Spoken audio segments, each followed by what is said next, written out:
फिलहाल बात करें आज के इंपॉर्टेंट चार्ट एनालिसिस की निफ्टी 50 के, तो दोस्तों अगर आप ऑब्जर्व करें आज के दिन जो कैंडल बन रही है वो काइंड ऑफ इन्वर्टेड हैमर है which is slightly showing you एक बेरिश सिग्नल। लेकिन दोस्तों जैसा कि मैंने आपको कल के इवनिंग रैप में बोला था कि इस कैंडल में आपको बुलिश इनगल्फिंग पैटर्न दिखाई पड़ रहा है जो कि एक तेजी का रुख दिखाता है। और दोस्तों तेजी हुई भी, आज मॉर्निंग में मार्केट गैप अप ओपन हुई। गैप अप ओपन होने के बाद उसने अपने ऑल टाइम हाई के लेवल्स को टच भी किया, लेकिन वहां से प्रॉफिट बुकिंग दिखाई पड़ी है। तो दोस्तों इसको कोई बहुत बड़ा मेजर करेक्शन या फिर कोई बहुत बड़ी गिरावट ना समझा जाए। इट इज मोर और less a profit booking and more और लेस कंसोलिडेशन। तो दोस्तों जब कभी मार्केट में फ्रेश ब्रेकआउट होता है तो उसके पहले कुछ कंसोलिडेशन होना लाजमी है। तो similar kind of consolidation is visible here, so you should not worry much and you should not panic.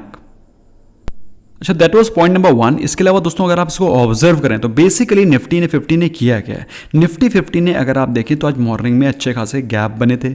जो गैप फॉर्मेशन हुआ था, जो गैप अप ओपनिंग हुई थी, तो निफ्टी 50 ने उस गैप को कवर करने का ही, देखिए अगर आप देखें तो Nifty 50 has just covered this gap, इस गैप को फिल किया। This gap filling has happened which is the reason आपको मार्केट में अच्छे खासा एक डाउन साइड दिखाई पड़ा है। ऑल्दो ऐसा कुछ नहीं है कि मार्केट में कोई नेगेटिविटी है, बस basically it was gap which was created, that gap has been filled, that is the reason why आपको मार्केट में गिरावट दिखाई पड़ रही है। सो जब कभी मार्केट में गैप्स क्रिएट होते हैं तो उसमें जो गैप्स बनते हैं उनको या तो मार्केट उसी दिन फिल करने की कोशिश करता है, या फिर अगर उस दिन फिल नहीं हो पाते हैं तो probably in day or two those gaps are filled. अगर आप दोस्तों इसके पहले के गैप्स को देखें, so this was the gap which was created and the very same day the gap got filled. I just enlarge it for you for your better understanding. दोस्तों इस दिन भी गैप क्रिएट हुआ था और वो गैप उसी दिन फिल हो गया। अगर आप एक दो और इंस्टेंसेस देखें, कल के दिन ही देखें, ज्यादा पुरानी बात नहीं कर रहा हूं मैं, कल के दिन के बारे में बात करें तो market open gap down, market gap down open हुआ था। In fact this was the closing and this was the opening. तो बेसिकली एक गैप डाउन ओपनिंग हुई और मार्केट ने ये पूरा का पूरा gap by the end of the day fill कर दिया। तो similar kind of things which you have to expect by the market और buy in the market which you have to expect. इस तरह की आपको चीजें आपको एक्सपेक्ट करनी चाहिए। So these things should not surprise you, these things should not bother you और these things should not panic you. अगर आप निफ्टी बैंक को देखें तो निफ्टी बैंक में भी आपको सिमिलर चीज दिखाई पड़ रही है। कल के दिन दोस्तों अच्छा खासा गैप डाउन हुआ था, ये this was the gap down opening और गैप डाउन के बाद में पूरा का पूरा गैप मार्केट ने फिल किया। Bye the end of the day थोड़ा सा ऊपर ही मार्केट क्लोज हुई। सिमिलर काइंड ऑफ चीज आपको आज दिखाई पड़ी है। मार्केट गैप अप ओपन हुई थी, चूंकि गैप अप ओपन हुई थी तो ये गैप फिल होना था, लेकिन मार्केट ने गैप फिल करने के बाद थोड़ा सा और ज्यादा वीकनेस दिखाया है। तो ऐसे आपसे ऐसा लग रहा है कि हो सकता है कल के दिन भी मार्केट में आपको थोड़ा सा वीकनेस या फिर कंसोलिडेशन दिखाई पड़े। ऐसे में दोस्तों monthly expiry is just on our head. हमारे 2 दिनों के बाद में मंथली एक्सपायरी है। ऐसे में दोस्तों अगर मार्केट में कोई वीकनेस या कंसोलिडेशन बना रहता है तो that is more because of the premium decay which option sellers have already planned.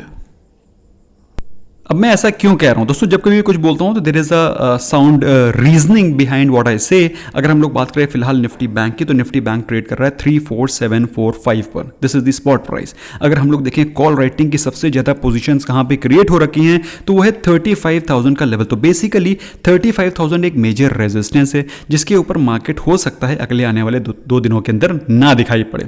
इसके अलावा दोस्तों अगर बात करेंगे इसके ऊपर के लेवल्स तो 35,500 पे सेकंड कॉल राइटिंग की पोजीशन दिखाई पड़ रही है। तो basically market is likely to remain in this very range only of 35,000 to 3500। अगर नीचे के बारे में बात करें तो पुट राइटिंग बहुत कम हो रखी है। तो बेसिकली इसका मतलब क्या है, इसका मतलब यह है कि market will slightly remain bearish with the support levels of may be 34,500 and 35,500। तो बेसिकली ये 1000 पॉइंट की रेंज है जिसमें मार्केट रहेगी और सबसे ज्यादा कॉल रेटिंग 35,000 पे हो रखी है। इसका मतलब यह है कि मार्केट के चांसेस 35,000 के ऊपर जाने कम दिखाई पड़ रहा है।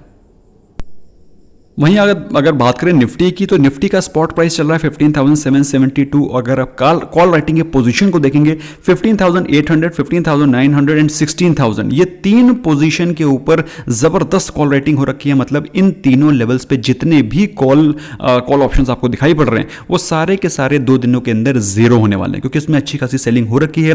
अगर आप नीचे के सपोर्ट के बारे में बात करें तो 15,500 एंड देयर आफ्टर 15,000 या 400 नीचे 15,500 और 400 पे अच्छी खासी कॉल राइटिंग हो रखी है, मतलब पुट राइटिंग हो रखी है। बेसिकली 15,500 एंड 400 एक बहुत ही स्ट्रॉन्ग मेजर सपोर्ट है। ऊपर के लेवल पे 15,800, 900, 16,000। तो basically market is likely to remain range bound within these 200 points. और इसके प्रीमियम दैट इज पुट और कॉल, पुट राइटिंग के प्रीमियम्स एंड कॉल राइटिंग के प्रीमियम्स पूरे के पूरे ईट अप किए जाएंगे दोस्तों। इसी कारण मार्केट में अगले 1-2 दिन आपको कंसोलिडेशन दिखाई पड़ेगा और प्रीमियम में अच्छी खासी वीकनेस और ड्रॉप एक्सपेक्ट करना चाहिए। ओके दोस्तों, तो बात करें आज के इंपॉर्टेंट गुड न्यूज़ की। तो दोस्तों सबसे पहली चीज़ तो जैसा कि मैंने अभी आपको बताया था कि सेंसेक्स ने 53,000 के लेवल्स को तोड़ा है। और ये तो तय है कि दोस्तों जो भी लेवल्स टेस्ट होते हैं वो जनरली बहुत ही जल्दी तोड़े भी जाते हैं। So since it has been tested so it will be broken also very soon, which is a positive news for bulls. इसके अलावा दोस्तों बात करें PSU बैंक्स की, तो गवर्नमेंट ने बोला है 31,000 करोड़ की गारंटी मिलेगी बैड बैंक्स को। बेसिकली बैड बैंक्स वो बैंक्स हैं जिनके ऊपर सारे के सारे बैड लोन्स ट्रांसफर किए जाएंगे। तो ओवरऑल चलो एनीवे गवर्नमेंट का प्लान है तो कुछ ना कुछ बैकग्राउंड में चल रहा होगा। ये इन्फॉर्मेशन आपको पता होनी चाहिए, तो मैंने आपके साथ शेयर करी है। इसके अलावा दोस्तों शोभा के आज रिजल्ट्स आए थे। Results are not very good, not very encouraging, ऐसे रिजल्ट्स एक्सपेक्टेड नहीं थे। शोभा के net profit is down 65%, revenue is down 40%,